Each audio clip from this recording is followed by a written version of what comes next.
lihat transit nah. Bang.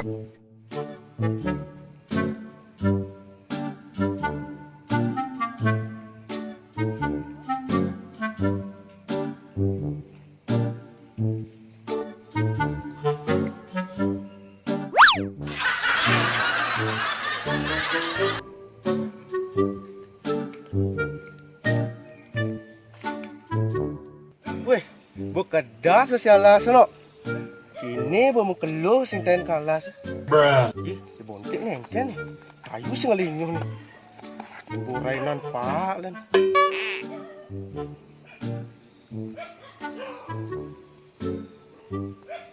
Ih, si nyambung. Ada. Apa leh gue satu main? Dinguk sekali nasnya. Ini mencelap di alasnya. Telah gue dah.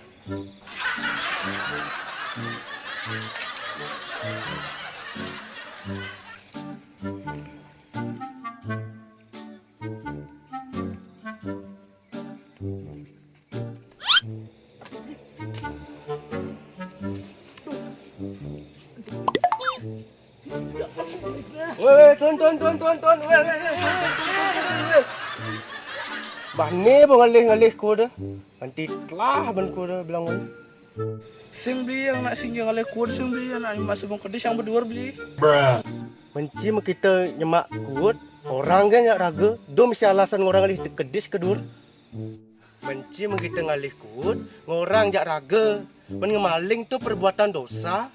Ngemaling tu dilarang oleh Tuhan, dibenci oleh Tuhan.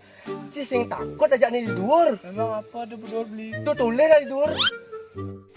Weh, apa tu tu? Wah, ini lah tu. Apa ni? Apa ni? Maling lah dah. Weh, maling. Maling.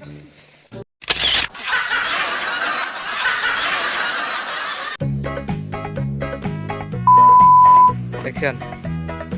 Tuh udah lihat transit dah. Action. Dulu.